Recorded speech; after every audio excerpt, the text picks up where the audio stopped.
What if I told you that the modern concept of 8 hours of uninterrupted sleep is not a biological norm, but a relatively recent invention that could cost you your life in the wild? We are used to thinking of night as a time of complete disconnection from reality, when we lock our doors, wrap ourselves in blankets, and slip into an unconscious state. But for the indigenous peoples of North America, such an approach would be tantamount to suicide.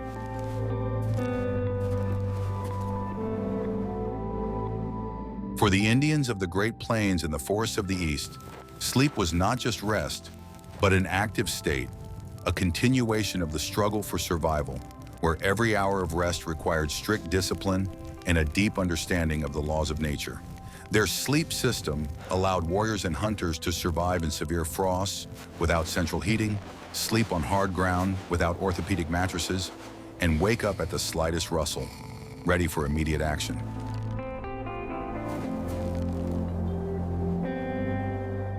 This art was passed down from generation to generation, shaping people whose endurance and adaptability still amaze researchers and historians today.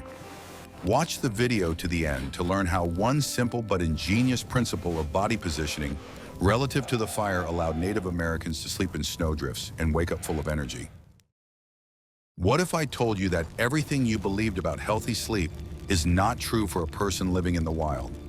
We are used to thinking that healthy sleep should be continuous and last all night. But for Native Americans, such a regime was an unaffordable luxury and a direct threat to safety. Their sleep was polyphasic, broken into several short cycles, which allowed the camp to never fall into complete silence and defenselessness. Warriors and hunters trained themselves to sleep in bursts of 2 to 3 hours, followed by periods of wakefulness to check the perimeter, maintain the fire, or observe the stars.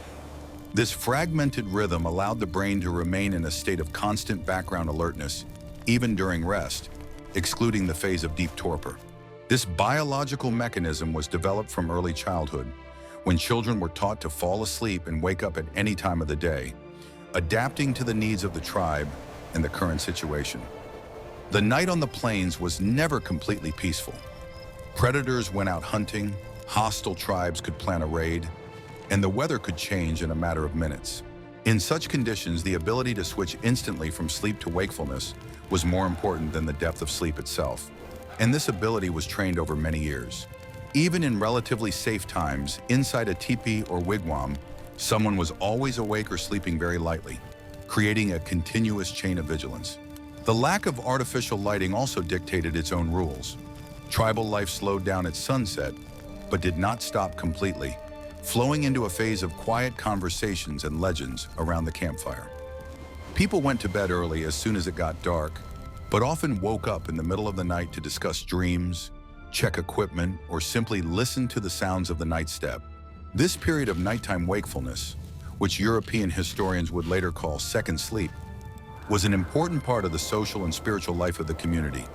It allowed the fire in the hearth to be kept burning, which was critical during the winter months when temperatures dropped to extreme lows. The physiology of Native Americans adapted to this regime, allowing them to recover their strength in shorter periods of time than is required by a modern office worker. Short sleep cycles, interspersed with activity, maintained a high metabolic rate, which in itself served as an additional source of internal heat.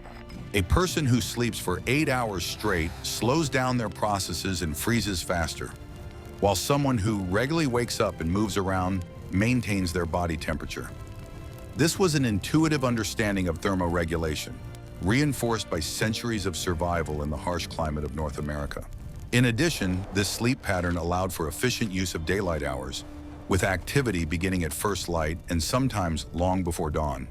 Hunters would go out while the animals were still asleep or just beginning to move, taking advantage of the early morning. Women began cooking and processing skins before the sun reached its zenith, and the heat made the work exhausting. The entire cycle of life was synchronized with the rhythms of nature, and sleep was just one of the tools of this synchronization. Interestingly, modern sleep research confirms the effectiveness of a polyphasic sleep pattern in extreme conditions. But for Native Americans, it was a natural way of life, not an experiment. They did not suffer from insomnia in the modern sense, because they did not try to force themselves to sleep when their bodies demanded wakefulness. Sleep was perceived as a resource that could be accumulated and expended as needed, rather than as a mandatory nightly procedure on a schedule. A warrior could go without sleep for 2 days while pursuing prey or an enemy, and then recover his strength during one long rest. Such flexibility of the nervous system was vital in a nomadic lifestyle, when the camp could be broken up or attacked at any moment. People slept fully clothed with weapons at hand, ready to jump up and act the moment they opened their eyes. The boundary between sleep and reality was thin and permeable, allowing external signals to penetrate the sleeper's consciousness. This created a special state of mind where intuition and perception worked around the clock to ensure the safety of the group. Even sleeping positions were chosen with the need for quick awakening in mind. Rarely did anyone sleep sprawled out like a star, completely relaxing their muscles. More often, they slept in compact positions on their sides, allowing them to stay warm and instantly group together in case of danger. The body remembered this state of alertness, and even in sleep, the muscles retained a certain tone. Sleep in the tribe was a collective activity where the breathing and movements of other people created a common rhythm that was calming and gave a sense of security. Loneliness in sleep was a rare and dangerous phenomenon, accessible only to scouts or outcasts deprived of the support of their kin. The shared space of sleep united people more strongly than a shared meal, creating an unbreakable bond between family and clan members. I'm very interested to hear your point of view. Could you survive in such a regime, waking up every 3 hours to check the safety of your home? Or has modern comfort changed us irrevocably? Write about it in the comments. Don't forget to subscribe to the channel to learn more about forgotten survival technologies. Are you ready to learn the truth about a material that surpassed modern synthetic insulation in every way? In the harsh winters of the Great Plains, where the winds cut through you, survival while sleeping depended on the right choice of insulation. Native Americans did not use woven blankets made of plant fibers, which quickly became wet and did not retain heat, preferring bison hides instead. A bison hide, or robe, was not just a blanket, but a complex engineering solution from nature that people learned to use to maximum effect. Winter bison hides have a unique, thick undercoat that creates a powerful air layer that retains body heat better than any wool. This fur, thick and curly, did not fall out and retained its insulating properties even after many years of intensive use. Native American women treated the hides in a special way, using the animal's brain for tanning, which made the skin soft and elastic, but at the same time windproof. This treatment allowed the hide to breathe, wicking moisture away from the sleeper's body without letting precious heat escape. The sleeping system usually consisted of several layers. The lower skins were laid fur side up, creating a soft and warm mattress that insulated from the cold ground. The upper skins were laid fur side in against the body, creating a closed thermal cocoon inside which warm air circulated. In the most severe frosts, several layers of such robes were used, which could weigh quite a lot, but guaranteed survival at temperatures below 40 degrees. An important element was that the Indians often slept naked or in minimal clothing under these skins, allowing body heat to interact directly with the fur. It may seem paradoxical, but clothing could constrict blood vessels and disrupt blood circulation, leading to rapid freezing of the extremities. Direct contact between the skin and the fur provided the best thermoregulation and allowed the body to breathe during sleep. In addition to bison skins, the peoples of the northern mountains used bear, wolf, and beaver skins, each of which had its own unique properties and purpose. Bear skin was considered especially valuable for bedding, as its stiff and long fur created an excellent layer between the person and the ground.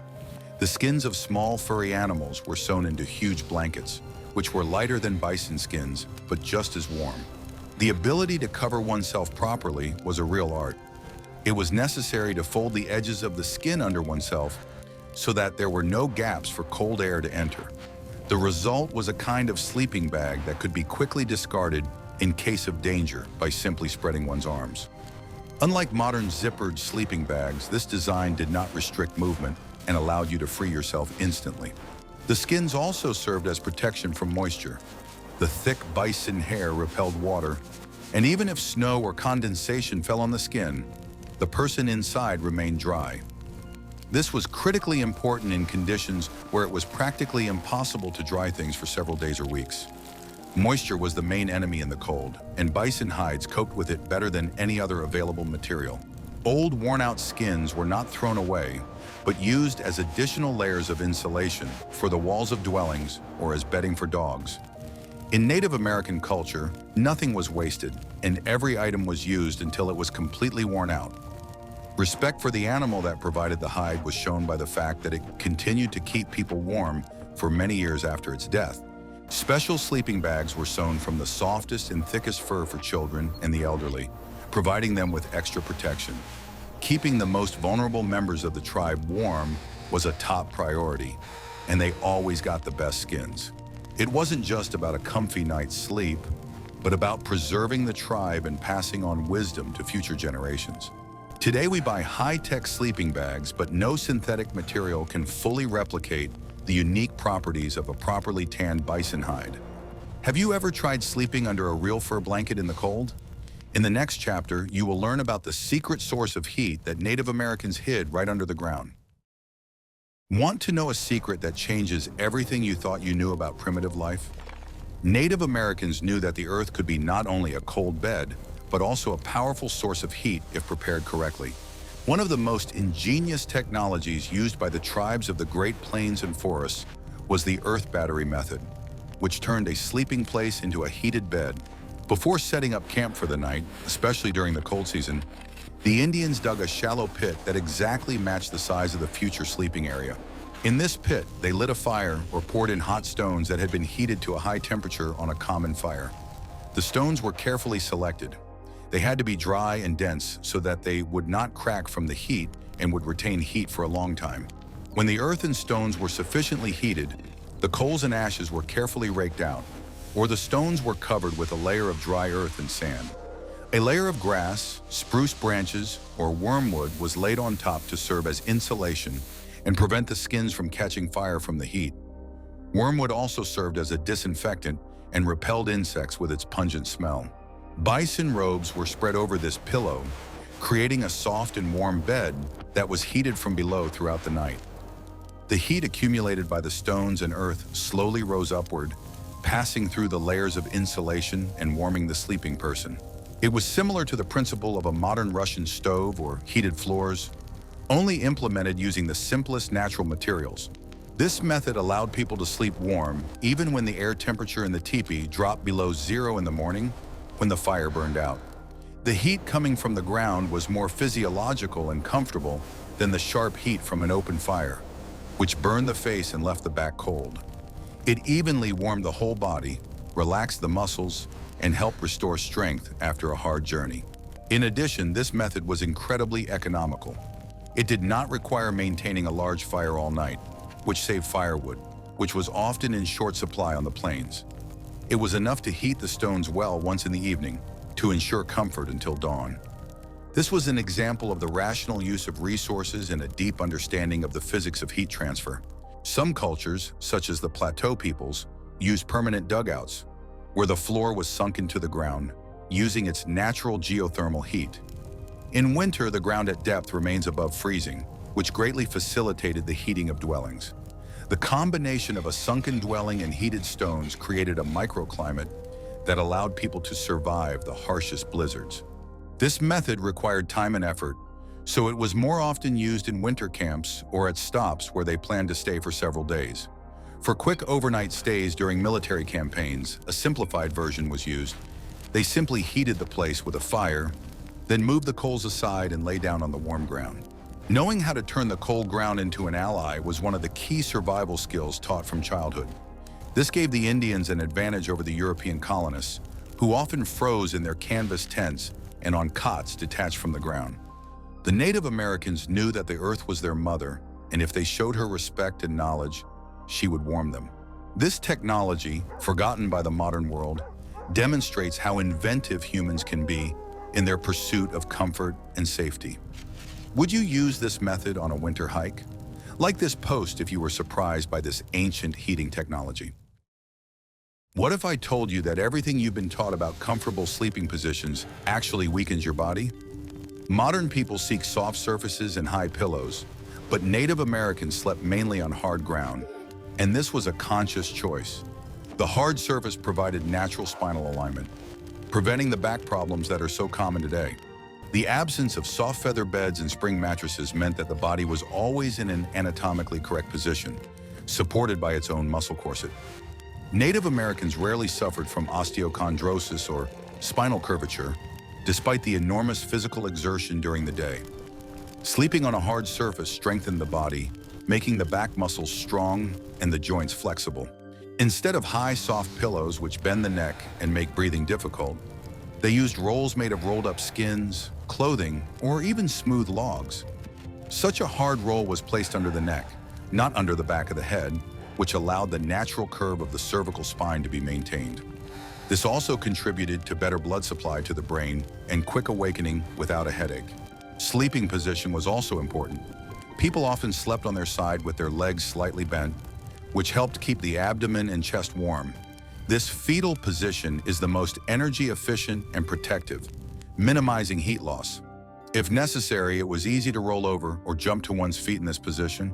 Sleeping on your back with your arms outstretched was considered an unacceptable vulnerability, as it exposed vital organs and slowed reaction time in case of attack. A warrior always slept so that his dominant hand was free and could instantly grab a knife or tomahawk lying nearby. Weapons were part of the bed, as essential as a blanket. A hard bed also helped maintain alertness during sleep. It is more difficult to fall into a deep, unconscious sleep on solid ground. The body constantly receives signals from the surface, feeling vibrations in the earth that can warn of the approach of horsemen or a herd of bison. The earth served as a kind of membrane, transmitting information directly to the sleeping body. The habit of sleeping on a hard bed made the Indians unpretentious. They could sleep anywhere, whether on a rocky ledge, a forest glade, or the trampled floor of a teepee. They did not need to carry bulky bedding with them, which ensured the high mobility of their troops. They carried their comfort within themselves in their ability to adapt. Europeans who tried to sleep in Indian camps often complained of bruises and pain in their sides, not understanding how it was possible to rest in such conditions. For the Indians, however, a soft bed was a sign of weakness and pampering, a trap that made a warrior lazy and sluggish. They believed that a soft bed took away muscle strength. This philosophy applied not only to warriors, but also to women and children. Everyone slept in roughly the same conditions, tempering their character from infancy. This shaped a nation of people with straight posture and a proud gait, which was noted by many travelers. Their bodies were sculpted by the harsh conditions of life and sleep. Do you prefer a soft mattress or a hard surface to sleep on? In the next chapter, you will learn why sleeping alone was a deadly idea. Inside the traditional dwelling of the Plains Indians, the teepee, there was a strict order that regulated not only the social hierarchy, but also heat exchange. A teepee is not just a tent, but a complex aerodynamic structure with adjustable ventilation and heating.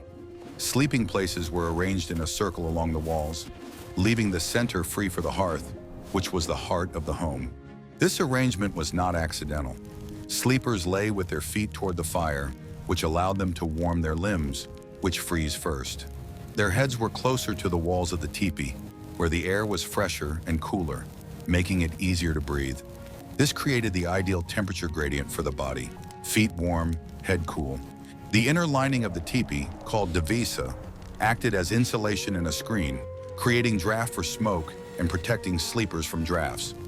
Air coming in from below passed between the outer cover and the devisa, heated up, and rose without cooling the living space. Thanks to this, even when it was very windy outside, a comfortable microclimate was maintained inside without drafts at floor level. Group sleeping was the norm. Family members slept close together, combining their bison robes into one large blanket.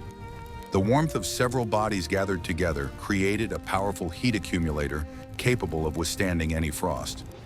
Sleeping alone on a cold night was considered an unnecessary risk and a waste of resources. Places were allocated according to status. The owner of the teepee and his wife slept at the back, opposite the entrance, where it was warmest and safest. The elderly and children were placed next to them, receiving the best protection and warmth from the fire. Young men who served as guards slept closer to the exit so that they could be the first to respond to an intrusion. This collective sleeping space strengthened social bonds. People fell asleep and woke up together, feeling each other's breath and warmth. Conflicts and grievances had to be settled before bedtime. As it was impossible to sleep shoulder to shoulder with an enemy, the teepee became a single organism, breathing in unison. Even dogs were sometimes allowed into the teepee on particularly cold nights, serving as living hot water bottles for people. The expression, "night of 3 dogs," meant such a severe frost for some peoples that 3 animals had to be placed next to them to keep warm. It was a symbiosis that benefited both humans and animals. Clothes were not usually taken off completely at night, especially moccasins, which had to be dry and ready for use. Undressing completely was rare. Most often, people simply loosened their belts and took off their outer cloaks. Readiness for action was maintained even in the deepest sleep. The space above the sleepers was used to dry things. Wet clothes were hung above head level, where warm air rose to the smoke hole. By morning, the clothes were dry and ready for a new day. The teepee functioned as a drying cabinet while its inhabitants rested. This system of organizing space had been refined over centuries and allowed families to survive in conditions where a modern tent would have turned into an icy tomb. Every detail of the interior, every object had its place and function in preserving heat. Are you ready for the shocking truth about where Native Americans sought refuge from the deadly cold? When a storm caught hunters or a military detachment in the open steppe or forest, and it was impossible to set up a teepee, they resorted to the help of what killed others: snow. Snow, which is 90% air, is an excellent insulator, and the Indians of the subarctic and northern plains made masterful use of this property. Instead of fighting the blizzard on the surface, they burrowed into it, creating temporary shelters similar to burrows or trenches. A hole was dug in a deep snowdrift, the bottom of which was lined with spruce or pine branches to insulate it from the cold. The shelter could be covered with skins, branches, or blocks of snow to create an enclosed space. In such a snow shelter, called a quinzee in the Athabascan culture, or simply a snow pit, the air temperature quickly rose to 0 degrees solely due to the heat of the human body. Even if it was minus 40 degrees outside, it was quiet and relatively warm inside. The water on the walls could melt slightly, forming an ice crust that retained heat even better. The danger of such sleep was the possibility of suffocation or being buried, so a small ventilation hole was always left. It was regularly cleaned with a stick so that oxygen could continue to flow. Sleepers monitored this condition even in their sleep, waking up at the slightest difficulty in breathing. Sleeping in a snow pit as a group required special discipline. People lay close together, spooning, and turned over at the same time on command. This minimized heat loss and allowed them to keep each other warm with their backs. Those lying on the edge periodically switched places with those in the middle so that no one would freeze. The Indians knew that you couldn't sweat in the snow. Wet clothes instantly lost their properties as soon as a person got out. Therefore, before burrowing into the snow, they shook off all the external snow and tried to regulate their body temperature without overheating. It was a delicate art of balance on the verge of freezing and overheating. Shoes and mittens were often placed under, or even inside clothing, closer to the body, so that they would not freeze overnight. Frozen moccasins in the morning could cause frostbite on the feet, so keeping them warm was a matter of life and death. Sometimes dry grass was used as insulating insoles. Such extreme overnight stays could last several days until the storm subsided. People fell into a state of semi-sleep, conserving energy and oxygen. It required tremendous psychological resilience not to panic in the cramped, dark space under the thick snow. To a European, the idea of voluntarily lying down in a snowdrift seemed insane, a sure path to death. But for the indigenous people, snow was as much a building material as wood or stone. This knowledge allowed them to survive where expeditions of white people perished in their entirety. Would you risk entrusting your life to a snowdrift? In the next chapter, you will learn why the Indians woke up long before sunrise. Morning in an Indian camp did not begin with an alarm clock, but with the natural rhythms of nature, and often long before the sun appeared above the horizon. Early rising was not just a habit, but a strategic necessity and part of spiritual practice. It was believed that at dawn the line between worlds was thin and prayers were best heard by the spirits. The first to wake up were usually the elderly and women, who began to stoke the coals in the hearth and prepare water. The quiet movement in the teepee woke the rest, and the camp came to life smoothly, without loud noises. This hour before dawn was called the wolf hour, a time when predators returned from hunting and enemies could launch a surprise attack. For warriors, awakening was often accompanied by a ritual of purification. At any time of the year, even in winter, many men went to the river to bathe in ice-cold water. This extreme awakening instantly activated all the body systems, washed away the remnants of sleep, and tempered the spirit. The icy water served not only a hygienic purpose, but also as a way to increase pain tolerance and resistance to cold. A person who was able to voluntarily enter an icy river at dawn was not afraid of the difficulties of the day ahead. It was a daily victory over one's own weakness and laziness. After washing, the body was rubbed with stiff grass or skins until red, which stimulated blood circulation and gave a feeling of warmth. The skin became less sensitive to frost, and the muscles became toned. This morning ritual replaced coffee and energy drinks, providing a boost of energy for the whole day. Greeting the sun was an essential part of the morning.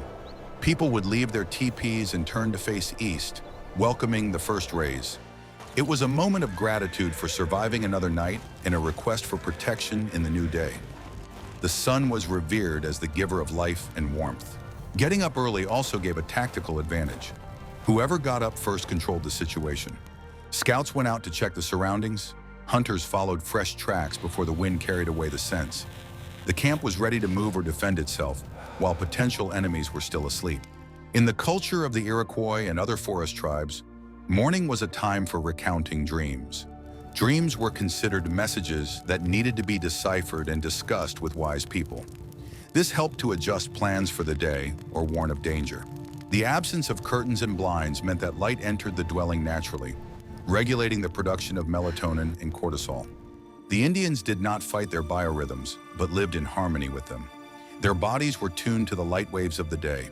This start to the day set the tone for the entire life of the tribe, disciplined, meaningful, and inextricably linked to the surrounding world. Morning was not a painful transition from sleep to work, but a solemn act of beginning a new life. The ability to sleep lightly and wake up instantly was not innate. It was instilled in boys from early childhood. Future warriors were taught to control their consciousness even in sleep, turning rest into part of their combat training. Elders and fathers used special methods to develop this supernatural alertness. One method was sudden awakening. A mentor would quietly approach a sleeping boy and lightly touch him or make a soft sound. The child had to not only wake up, but also instantly assess the situation without giving himself away with a sudden movement or cry. Those who woke up slowly or with fear were subjected to additional training. They were taught to sleep in uncomfortable positions, on tree roots, on rocks, in the rain, so that their bodies would not become accustomed to comfort. A warrior had to be able to rest in any situation, even while sitting on a horse or leaning against a rock. Comfort was considered the enemy of vigilance. There were practices of sensory deprivation and, conversely, overload. Boys could be sent to spend the night alone in the forest, where every sound seemed threatening. This taught them to filter out noises, to distinguish the crack of a branch under an animal's foot from the sound of the wind. The brain learned to ignore safe sounds and respond only to suspicious ones. Sleep restriction was also practiced. During initiation rites, young men could go without sleep for several days, dancing or praying. This put them into an altered state of consciousness where visions were revealed, but it also trained them to have extreme endurance. They learned to function on their body's reserves. The ability to fall asleep on command was no less important. A warrior had to be able to use every moment of calm to switch off and regain strength, knowing that in 10 minutes he would have to run or fight. This mastery of the internal switch was the highest level of psychoregulation. Dreams were also used for training. It was believed that during sleep, the soul travels and can gain knowledge. Young men were taught to remember their dreams and look for clues in them for tactics or hunting. Sleep was a continuation of training, not a break from it. Mentors taught young people to trust their intuition. If you woke up for no apparent reason, it meant that there was a reason, but you just hadn't realized it yet. Never ignore a sudden awakening. It is the voice of your guardian angel or animal instinct. This harsh school shaped people who were almost impossible to catch off guard. American soldiers often noted that it was more difficult to approach a sleeping Indian camp unnoticed than to storm a fortified fort. Even a sleeping Indian was a dangerous opponent. Such a system of upbringing may seem cruel to modern people, but in conditions of constant war for territory and resources, it was the only way to ensure the survival of the next generation. The Iroquois and neighboring peoples of the Northeast historically developed a completely unique sleeping culture that was unlike anything seen in Europe. It was directly dictated by their amazing architecture, namely their famous longhouses. These gigantic structures, built of bark and wood, could reach a length of 100 meters and resembled huge covered hangars. Dozens of families comprising an entire kinship clan lived together under one roof. Therefore, sleep here was not an individual or even a strictly family affair, but a purely social event. People lived in unison, and their concept of personal space was very different from ours. Along the outer walls of the longhouse were wide sleeping platforms, securely fastened to a wooden frame. They were specially raised above the earthen floor to a height of about half a meter or even a meter. This was a wise engineering solution that lifted the sleepers above the area of the coldest and dampest air. Heavy cold air accumulated below, and drafts coming in from the entrance doors did not reach the people on the raised platform. The space under these bunks was also not wasted and was used very rationally. It was used to store dry firewood so that it would not get damp, and baskets with supplies which provided additional insulation from the cold below. The interior space of the house was conditionally divided into compartments for individual families living opposite each other in pairs. However, the partitions between the compartments were purely symbolic and never reached the high ceiling. There was simply no sound insulation in the modern sense of the word. From birth, people got used to sleeping to the constant accompaniment of the sounds of the entire huge clan's daily activities. The snoring of the elderly, the coughing of the sick, the quiet nighttime conversations of lovers, and the crying of babies merged into a single hum. Living in such conditions required enormous tolerance for one's neighbors and strong nerves. From childhood, they had to learn to tune out the surrounding noise, creating their own personal space only inside their own heads. This ability to turn off their hearing was a necessary skill for survival in the community. The walls themselves, made of thick layers of elm or cedar bark, were surprisingly good natural insulators. Builders often used double cladding, laying dry moss or grass between the layers of bark for better insulation. This design worked like a thermos, keeping precious heat inside the living area. The roof also had a clever design with openings to allow acrid smoke from the hearths to escape. At the same time, a system of movable valves allowed warm air to be retained under the vaulted ceiling, preventing it from escaping too quickly. Sleeping on elevated platforms was incomparably more comfortable and safer than sleeping on the cold ground in wigwams. The wooden flooring reliably protected people from damp soil and annoying small rodents. The platforms were generously covered with woven reed mats and fluffy animal skins. The result was a soft, multi-layered mattress that was warm and comfortable to sleep on, even in severe frosts. During the day, these sleeping places were transformed into comfortable wide benches. Women sat on them doing needlework, while men repaired their tools. The longhouse had a strict night watch system, which was strictly observed for the safety of all. Designated firekeepers watched over the hearths all night long to ensure that they did not go out completely, keeping the coals smoldering. It was even more important to make sure that no accidental sparks flew out of the fire. The walls made of dry bark could catch fire like gunpowder, and a fire in such a crowded house would be a terrible disaster.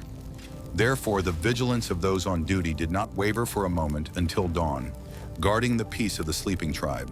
Such a close-knit way of life inevitably fostered a high level of collectivism among the Iroquois. Sleeping in a longhouse erased the boundaries of personal egoism and isolation that we are accustomed to. People always felt part of a single whole, even when they closed their eyes and entered the world of dreams. Your personal safety and warmth depended directly on your neighbor, and his life depended on you and your attentiveness. This gave rise to a unique sense of solidarity and mutual responsibility that was inaccessible to residents of separate houses. It was a unique social phenomenon where the architectural form completely dictated the lifestyle and sleep culture of an entire people. For the Indians, the longhouse was not just a dwelling, a dormitory, or a shelter from the weather. It was a huge, living, warm hive where survival in the harsh climate was only possible through cooperation. Unfortunately, the destruction of this distinctive culture by European settlers led to sad consequences for the indigenous peoples. The transition to living in separate log cabins led to the loss of not only unique architectural traditions of construction, the close social ties that had bound the Iroquois clans into a single powerful organism for centuries were severed. The Native Americans of North America intuitively understood the deep connection between proper nutrition and the ability to withstand the bitter cold while sleeping. They knew that no amount of fur would save a person from freezing if there was no fire burning inside them.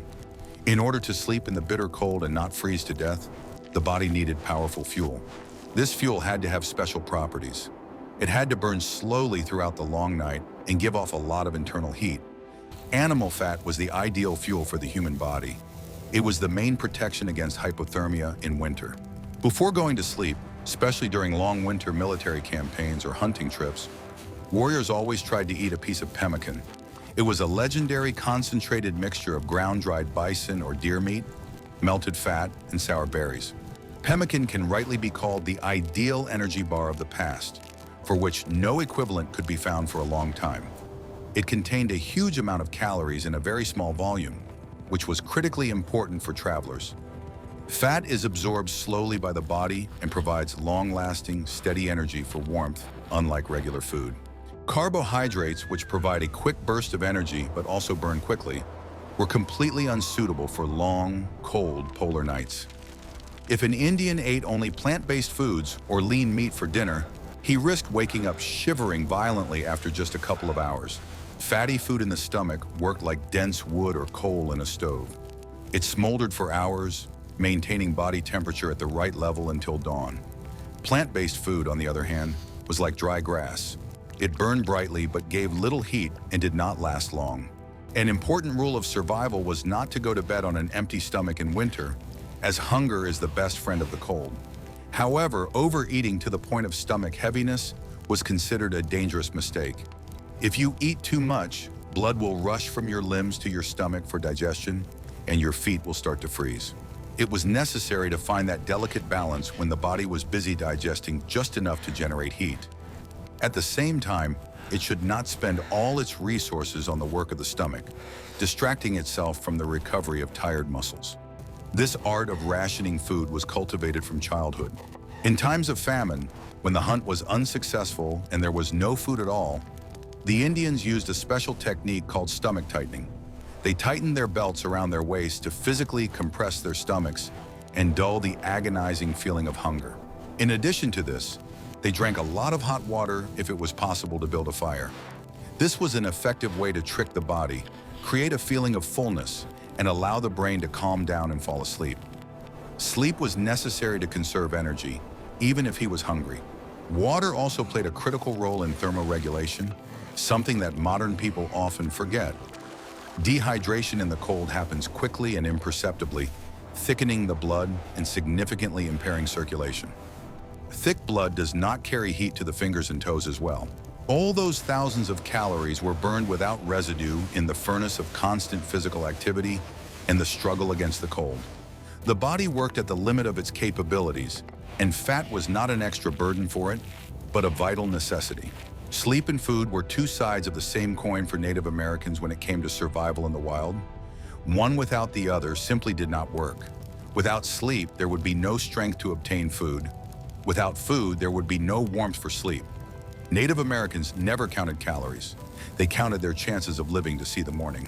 A piece of fat eaten at the right time often doubled those chances.